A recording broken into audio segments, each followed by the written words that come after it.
నమస్తే, welcome to Aadya media. నేను మీ స్వర్ణ. ప్రస్తుతం మనతో పాటు ఉన్నారు సీనియర్ జర్నలిస్ట్, సినీ పరిశోధకులు ఇమ్మంది రామారావు గారు. నమస్తే అండి రామారావు గారు.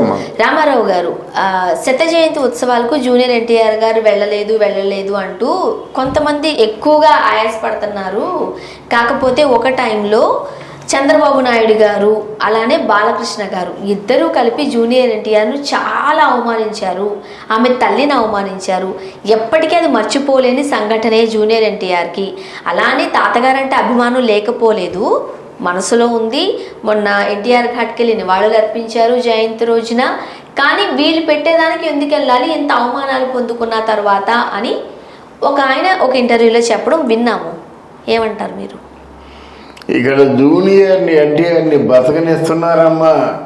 ఆ తెల్లారు లేచినట్టయితే గొడవలు లాని అప్పుడేమో సీనియర్ ఎన్టీఆర్ని సర్వనాశనం చేశారు, ఇప్పుడేమో జూనియర్ ఎన్టీఆర్ని సర్వనాశనం చేస్తున్నారని చెప్తుంటే మనకి ఎలా ఉంటుంది? అసలు జూనియర్ ఎన్టీఆర్ ప్రస్తావన ఆయన ఎందుకు తీసేవాలి? నిన్ను సర్వనాశనం చేస్తున్నారా అని ఆయన చెప్తున్నాడు, ఈయన వింటున్నాడు. ఇదేంటమ్మా ఇది? నేను చెప్పిన వీడియో జనాలకి అర్థం కాకపోతే ఇంకోసారి చూడమని నేను మనస్ఫూర్తిగా ప్రార్థిస్తున్నాను. ఇక్కడ నందమూరి తారక రామారావు అనే పేరు నందమూరి తారక రామారావు గారు దానం చేసిన తర్వాత, సాక్షాత్తు వాళ్ళ తాతయ్యే దానం చేసిన తర్వాత ఆ పేరు మోస్తున్న నువ్వు శత జయంతోత్సవాలకు అసలు ముందు పునాది రాయి కావాలి, నీతోనే శ్రీకారం మొదలవ్వాలి.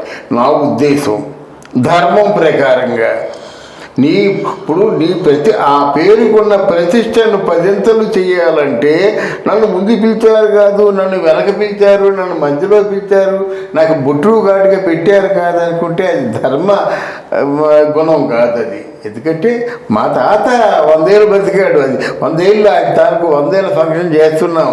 మా పెద్ద పండుగ కంటే పెద్ద పండుగ ఇది. సంక్రాంతి కంటే పెద్ద పండుగ అనే ఫీలింగ్ ఆయనకు ఉండాలి కదా. ఆయనకి లేకుండా చూసారా, ఇక్కడ కిరసనాయిల్ పోసో పెట్రోల్ పోసో నిప్పంటించేటువంటి కొంతమంది, అంటే కుహన మేధావులు అనం కానీ కుహన రాజకీయ నాయకులు కొంతమంది ఉండి ఆయన్ని పాడు చేస్తున్నారు, ఆయన పాడవుతున్నాడు. ఎవరేమనుకున్నా మన పర్వాలేదు. ఎందుకంటే నీ తాత, ఆయన రక్తం, ఆయన రక్తానికి రక్తం నువ్వు, నీ దాని రక్తానికి మూలాధారం ఆయన. ఈ సత్యాన్ని మర్చిపోకూడదు. మర్చిపోకుండా నువ్వేం చేయాలి, నువ్వు వెళ్ళాలి. అలా నువ్వు వెళ్ళలేదంటే అప్పుడెప్పుడు ఎన్టీ రామారావు గారు ఇంట్లో బాలయ్య, నారా చంద్రబాబు నాయుడు చాలా అవమానాలు చేశారు. అవమానాలు చేశారంటే ఎందుకు అవమానాలు చేశారు? మరి అదే అడుగుతున్నారు అందరూ కూడా. అదే అండి, ఎందుకు అవమానం చేశారంటే ఇప్పుడు నా భార్యని అవమానం చేశారండి. మీ ఇంటికే నేను తీసుకొచ్చాను, నా భార్యని అవమానం చేశారు. తప్పెవరిది? అవమానం చేసిన వద్దు కాదు, అక్కడ అవమానం చేస్తారనిపిస్తే నా భార్యని తీసుకెళ్ళకూడదు. మీకు అర్థమైందా? ఆదరిస్తారేమో అని కూడా అనుకుని అలా కాదు. మనకి అనువుగాని చోట అధికులం అనరాదు. అంటే మనకి అక్కడ అవకాశం లేనప్పుడు మనం గొప్ప అనుకుంటే ఎలాగవుద్ది? నువ్వు నీ భార్య వచ్చి ఫంక్షన్కి వచ్చిందంటే నీకు ఆ అధికారం ఉంటే ఆ భార్యని తీసుకురావాలి. అమ్మ రామ్మ వాళ్ళ అని పిలిచే పరిస్థితిలో ఉండాలి. నువ్వేమో ఆవిడని భార్యగా స్వీకరిస్తావా? భార్యగా స్వీకరించినటువంటి మరుసటి క్షణంలో అది ఎన్టీ రామారావు గారు చేశారు. అంటే లక్ష్మీభారత్ అంటే మీ అమ్మని పరిచయం చేశారు అందరికీ. అలా నువ్వు చేసావా? హరికృష్ణ గారు మరి ఆయన చేసిన తప్పు కాదా?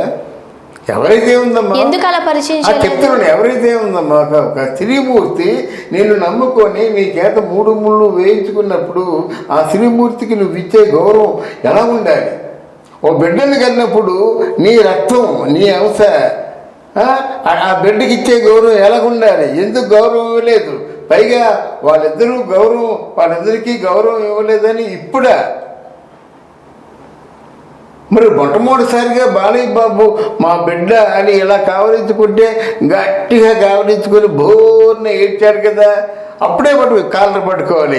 ఇంతకాలం నీ బిడ్డ కాకుండా ఉన్నానరా, ఇప్పుడు నీ బిడ్డ అయిపోయినా అని ఎందుకు కాళ్ళను పట్టుకోలేదు? గట్టి కావలించుకొని బోర్న ఎందుకు ఏడ్చావు? ప్రేమ. రక్త సంబంధం. అదే జీవితాంతం ఉండాలంటున్నాను నేను. ఎందుకంటే ఏదో నోటికొచ్చిన మాటలు వీళ్ళన్నా వాళ్ళన్నా సరే రేపు పొద్దున్న వాళ్ళ అన్నయ్య కొడుకు, హరికృష్ణ గారి కొడుకు, అర్థమైందా? ఎంతైనా సరే వాళ్ళ నాన్నగారి తమ్ముడు కనుక నందమూరి కుటుంబం ఎప్పటికీ కూడా ఒకటేనమ్మా. ఇది సత్యం. బయట వాళ్ళు ఎన్నో పుకార్లు పుట్టిస్తారు, అంతేగాని నందమూరి వారి వంశాన్ని కాపాడవలసింది నందమూరి వారే. అది నువ్వు కావచ్చు, ఇంకోరు కావచ్చు, ఎవరి చేతుల్లో ఉందో ఆ భగవంతుడు తెలుసు, మనకు తెలియదు కదా. అంతేగాని వాళ్ళు అవమానం చేశారు అనడం ఏంటి?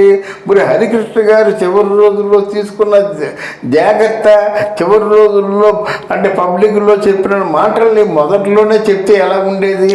జూనియర్ ఎన్టీఆర్ గారు తన కాళ్ళ మీద తాను నిలబడి తనకంటూ ఒక గుర్తింపు తెచ్చుకున్న తర్వాతే ఈయన మనకన్నా 10 రెట్లు ముందుకు వెళ్ళిపోతున్నాడు అని ఆయనకు మంచి పేరు వచ్చిన తర్వాతే వీళ్ళు ఫ్యామిలీ ఆయన్ని హక్కును చేర్చుకున్నారు. అంతవరకు ఒకవేళ ఆ స్టేజ్లో ఈయన లేరనుకోండి, ఈయన చేసిన సినిమాలన్నీ కూడా తారకరత్న గారి లాగో, కళ్యాణ్ రామ్ లాగో అటర్ ఫ్లాప్ అవుతూనో 1-2 సినిమాల్లో తప్ప కనిపించకుండా ఉన్నారనుకోండి, ఈ రోజు ఈ గౌరవం ఉండేదా? ఈ రోజు గౌరవం కాదమ్మా, చెప్తున్నాను. ఆయన మన ఎవరు తారకు వరుస హిట్లు వచ్చిన తర్వాత కదా నా బిడ్డ అన్నాడు. అదే అవును, మరి హిట్లు రాకపోతే ఎందుకంటాడు? అంతే కదమ్మా. మనమే కాదు, మన తల్లిదండ్రులే ఉన్నారమ్మా. తల్లిదండ్రులకి 2-3 బిడ్డలు ఉంటారు. ఆ ముగ్గురులో బిడ్డ బ్రహ్మాండంగా సక్సెస్ఫుల్గా ఉంటాడు. ఆ బిడ్డకే బాగా చూస్తారు, మిగతా ఆ పొలం చూసుకోరా, అదే చూసుకోరా అంటారు అన్నమాట. సహజం అది. పేరు వచ్చిన బిడ్డే కదా చెప్పుకుంటారు. మరి ఉన్నారు, హరికృష్ణ కొడుకున్నాడు. హరికృష్ణ అంటే బాలకృష్ణ మంచి బాగా సంపన్నుడు, బాలకృష్ణ భార్య కూడా సంపన్నురాలు. మరి వాడికి ఒక కొడుకున్నాడు మోక్షజ్ఞ. మరి మోక్షజ్ఞని ఎవరు తలసరెందుకు? మోక్షజ్ఞని ఎవరు వారసుడా అని అనరెందుకు? అలాగే మోహన్ కృష్ణ కొడుకు తారకరత్నని ఎవరు వారసుడు అనరెందుకు? అలాగే జయకృష్ణ చైతన్యని ఎందుకు వారసుడు అంటారు? వాళ్ళు లేదు, పవర్ లేదు, జనాకర్షణ లేదు. జనాకర్షణ ఉన్న సినిమాలు చరిత్ర లేదు. వీడు చరిత్ర సృష్టించాడు. అన్నిటికంటే మహా అద్భుతమైన అదృష్టం ఏంటంటే ఈయనకి ఆ తాతగారి పోలికలు పుణ్యకి పుచ్చుకోవడం ఆయన చేసుకున్న అదృష్టం, పూర్వజన్మ సుకృతం. అందుకు ఇప్పుడు అందరూ పలకరిస్తున్నారు, అందరూ నీ వెంట ఉంటున్నారు. లేకపోతే నీ వెంట ఎవరు ఉంటారు? ఎవరు ఉండరు. అది తలుచుకోకూడదు అంటున్నాను నేను. గతంలో మమ్మల్ని ఎంత అవమానం చేశారంటే తీసి పక్కన పెట్టండి. గతంలో ఎంత అవమానం చేశారంటే అమ్మ, కుటుంబాల్లో 2వ పెళ్లి చేసుకునే వాళ్ళు ఎవరినైనా సరే దూరంగా ఉంచుతారు జనరల్గా. అంతే కదా. ఇంట్లో భార్య ఉంటుండగా, ఇంట్లో భార్య అచ్చగట్టాలు నీ కోసం పడుతుండగా నా భార్యని పక్కన పెట్టేసి ఇంకొక పెళ్లి చేసుకున్నారంటే ఇక్కడ కాదు, మళ్ళీ చదువుకోవాల్సిన అవసరం లేదు. ఏ కుటుంబంలో సరే భార్య భర్తకుంటుండగా 2వ పెళ్లి చేసుకుందంటే అది కొంచెం అది 2వ పక్షమే కనుక దాన్ని పెద్ద తప్పు అనుకోండి వీలేదు. ఈరోజు అందరూ ఇప్పుడు పురంధరేశ్వరి లాంటిది కోడిగుడ్డు మీద వెంట్రుకలు తీసేటువంటి పురంధరేశ్వరే, చంద్రబాబు నాయుడులో కూడా తప్పులు చూపించిన పురంధరేశ్వరే ఇప్పుడేముంటుంది? తారక్ నువ్వే హీరో, మా కుటుంబంలో మగాడి నువ్వే, మా పార్టీ పగ్గాలు చేత పట్టవలసిన నువ్వే అంటుంది కదా. ఎందుకు? ప్రస్తుతం నీ పొజిషన్ చూసి నీకు ఒక సినిమాకి 50 కోట్లు తీసుకుంటున్నావంటే అంతకంటే కావాల్సిన ఇంచుమించు పవన్ కళ్యాణ్ రేంజ్లో నువ్వు ఉన్నావు కాబట్టి ఆ పేరు ఉంటుంది. రేంజ్ అయితే పేరు పోద్ది. మొన్నటి వరకు ఏమనుకునేవారమ్మా, ఎవరు విజయ్ దేవరకొండ, ఓ ప్రభాస్ తర్వాత విజయ్ దేవరకొండ అనుకున్నారు. ఇప్పుడు ఏమనుకుంటున్నారమ్మా, తీసి పక్కన పెట్టేశారు. అంతే, ఎవరికైనా అంతే. శ్రీను వైట్ల దూకుడు చేసినప్పుడు ఎలా ఉండేవాడు? దూకుడు చేస్తున్నప్పుడు దూకుడు మామూలుగా. ఆ తర్వాత ఏమో ఆకడు చేశాడు. ఇప్పుడు ఏమైపోయాడు? 5 సంవత్సరాలు బట్టి సినిమాలే ఉన్నాయి. చివరికి కుటుంబంలో ఉన్న వైఫ్ కూడా గొడవపడి వెళ్ళిపోయే పరిస్థితి వచ్చింది. ఈ పాపిష్టి డబ్బు చేస్తుంది. ఆ డబ్బుని చూసుకోకూడదు. ఎంతైనా నందమూరి వాళ్ళందరూ ఒకటే. అందులో నందమూరి వారిలో వైషమ్యాలు వస్తాయనే విషయం మర్చిపోండి. ఎందుకంటే ఇవాళ కొంచెం అపార్థాలు చేసుకుంటే రేపు ఒకటవుతారు వాళ్ళు. వాళ్ళ మీద ఎవరైనా దండయాత్ర రాగలరా? వాళ్ళు నందమూరి వాళ్ళని ఎవరైనా ఎదురు తిరగలరా? ఎవరికైనా ఏమైతే మొత్తం నందమూరి వాళ్ళందరూ ఒకటి అయిపోతారు అనమాట. ఒకటైపోయి మామూలుగా కురుక్షేత్ర మహాసంగ్రామం అయిపోతుంది. Thank you so much. Thank you.